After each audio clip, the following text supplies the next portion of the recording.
Hello dear students, welcome back on my YouTube channel. बच्चों, आज हम पढ़ने वाले हैं यहाँ पे मृदा अपरदन को। सबसे पहले हम पढ़ेंगे मृदा अपरदन होता क्या है। तो चलिए इस वीडियो में हम क्या क्या पढ़ने वाले हैं उसके बारे में पहले हम बात कर लेते हैं। तो सबसे पहले हम इस पर पढ़ने वाले हैं मृदा अपरदन होता क्या है। उसके बाद पढ़ेंगे मृदा अपरदन के कारण कि मृदा अपरदन के क्या क्या कारण हैं। उसके लास्ट में पढ़ेंगे मृदा अपरदन के उपाय, यानी मृदा अपरदन को किस तरीके से रोका जा सकता है। क्लियर। तो चलिए शुरू करते हैं। सबसे पहले पढ़ेंगे हम इसमें मृदा अपरदन क्या होता है। ठीक है, तो मृदा अपरदन क्या होता है, देखिए डेफिनेशन को पहले पढ़ लेते हैं, फिर इसके बारे में हम बात करेंगे। तो मिट्टी का कट जाना, बह जाना या उड़कर अन्य स्थान पर पहुंचना क्या कहलाता है, मृदा अपरदन कहलाता है। कहने का मतलब ये है कि जो मिट्टी जो होती है, जो ज़मीन होती है, उसमें जो क्या है, ये इस तरीके से उसमें परत होती है, और सबसे जो ऊपरी परत होती है, ये जो मिट्टी की सबसे ऊपरी परत होती है, ये जो परत होती है वो बहुत ज़्यादा उपजाऊ होती है। ठीक है, अब ये जो परत है, इस परत पे क्या है, बहुत ज़्यादा पानी, अगर हम पानी का प्रवाह कर दें, बहुत ज़्यादा पानी को बहा दें, तो क्या होगा, इसकी जो ऊपरी परत है वो क्या हो जाएगी, बह जाएगी। इससे भी क्या हो, इसी को हम बोलते हैं मृदा अपरदन। मृदा अपरदन का मतलब क्या क्या है, मिट्टी जो है वो कट कर दूसरी जगह पहुंच जाती है। क्लियर। या फिर बहुत ज़्यादा तेज़ हवा चले तो भी क्या हो जाएगा, ये जो परत है वो भी उड़कर दूसरी जगह पहुंच जाएगी। क्लियर। तो इसको भी हम क्या बोलते हैं, मृदा अपरदन बोलते हैं। क्लियर सी बात समझ में आ गई आपको, क्या होता है मृदा अपरदन। तो क्या है, मिट्टी अगर कट जाए, बह जाए या फिर उड़कर दूसरे स्थान पर पहुंच जाए तो उसे क्या कहते हैं, मृदा अपरदन कहते हैं। अब मृदा अपरदन के कारण क्या होता है, क्या मृदा अपरदन जो है वो क्यों नुकसानदायक है। उसका रीज़न ये है कि मृदा अपरदन के कारण क्या होता है, भूमि का जो उपजाऊपन होता है वो क्या हो जाता है, कम हो जाता है। यानी कि जो भूमि उपजाऊ होती है वो फिर उपजाऊ नहीं रहती, क्योंकि मिट्टी जो उपजाऊ मिट्टी होती है वो तो बहकर दूसरी जगह चली जाती है, और क्या बचता है उस जगह पे, कंकड़ और पत्थर बचते हैं। इसीलिए मृदा अपरदन भूमि के लिए बहुत ज़्यादा नुकसानदायक है। क्लियर। अत्यधिक मात्रा में बारिश का होना भी मृदा अपरदन का प्रमुख कारण है।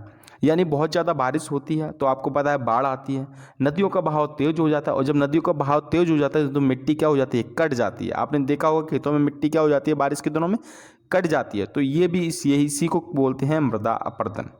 ठीक है, क्लियर सी बात समझ में आ गई आपको क्या होता है मृदा अपरदन। क्लियर। अब हम बात करते हैं यहाँ पे नेक्स्ट टॉपिक के बारे में। नेक्स्ट टॉपिक है यहाँ पर मृदा अपरदन के प्रमुख कारण क्या क्या हैं, किन किन कारणों से मृदा अपरदन हो सकता है। क्लियर। तो चलिए शुरू करते हैं। तो सबसे पहला जो कारण है वो है मानव द्वारा वनों का विनाश। क्लियर सी बात समझ में आ गई आपको।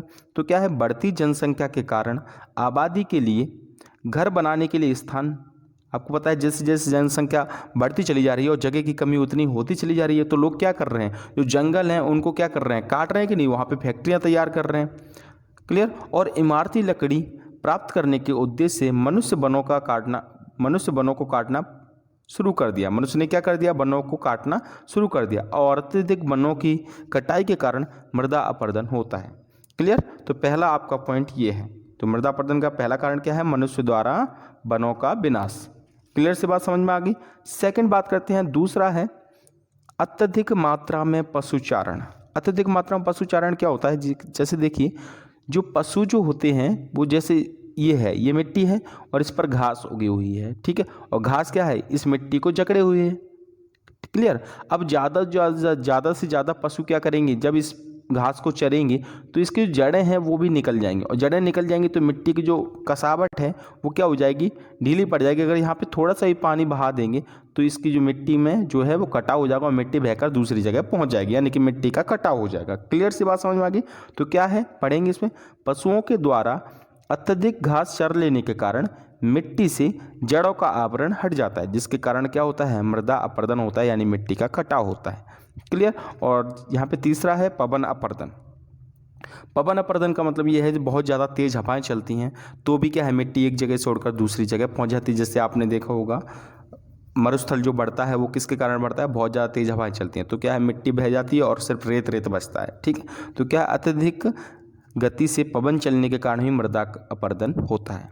क्लियर। तीसरा पॉइंट हो गया। और लास्ट पॉइंट है यहाँ पे आदिवासियों द्वारा झूमिंग कृषि करना। अब ये झूमिंग कृषि क्या होती है, झूमिंग कृषि का मतलब ये होता है, देखिए आदिवासी वनों को काटकर उस भूमि पर कृषि करते हैं। ठीक है, आदिवासी लोग क्या करते हैं, जो वन होते हैं उनको काट देते हैं, उस जगह पर क्या करने लगते हैं, कृषि करने लगते हैं। ठीक है, और वो खाद बाज तो यूज़ करते नहीं हैं, वो क्या करते हैं, फिर उस भूमि की उर्वरक शक्ति नष्ट हो जाती है, धीरे धीरे क्या उसमें जो उत्पादन है वो क्या हो जाता है, कम होता चलता है। तो फिर वो क्या करते हैं, उस जगह से चले जाते हैं, ठीक है, और दूसरे जंगल में पहुंच जाते हैं। फिर भी वहाँ पर भी वो क्या करते हैं, यही काम करते हैं, वनों को क्या करते हैं, काटते हैं और वहाँ पे खेती करते हैं, ठीक है। और आपको पता है जब वनों का विनाश होता है, वन जब कटते हैं तो मृदा अपरदन होता है, क्लियर।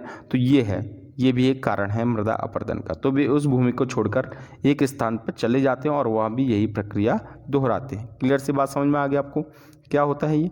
अब लास्ट बात करेंगे हम यहाँ पे मृदा अपरदन को रोकने के उपाय। मृदा अपरदन को किस किस तरीके से रोका जा सकता है, ठीक है। तो इसके मेन पॉइंट्स मैं आपको बता देता हूँ।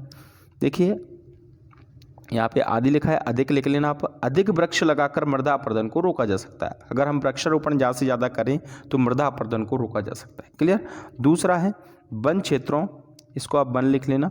वन क्षेत्रों तथा पहाड़ी क्षेत्रों में सीढ़ी नुमा खेत बनाकर मृदा अपरदन को रोका जा सकता है। जैसे आप पहाड़ी क्षेत्र होते हैं, अगर पहाड़ी क्षेत्रों में पानी ऊपर से सीधा आएगा तो मृदा क्या होगी, नीचे पहुंच जाएगी सीधी। अगर हम यहाँ पे सीढ़ी नुमा खेत बना दें, सीढ़ी नुमा खेत बनाने से क्या होगा, मिट्टी जो है वो उसका कटाव क्या हो जाएगा, कम हो जाएगा। क्योंकि सीढ़ी नुमा खेत आने से क्या होता है, जो पानी का जो बहाव होता है वो थोड़ा सा कम हो जाता है, इससे मृदा अपरदन नहीं होता, ठीक है।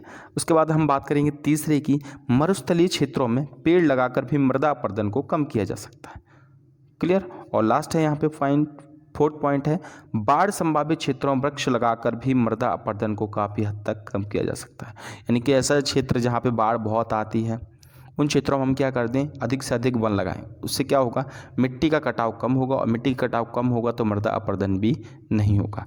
क्लियर सी बात आपको समझ में आ गई। अगर आपको ये वीडियो पसंद आए तो वीडियो को लाइक कर दीजिए। अगर चैनल पर नए हो तो चैनल को जरूर सब्सक्राइब कर दीजिए। इसी तरीके के वीडियो मैं आपके लिए लाता रहूँगा। Thank you.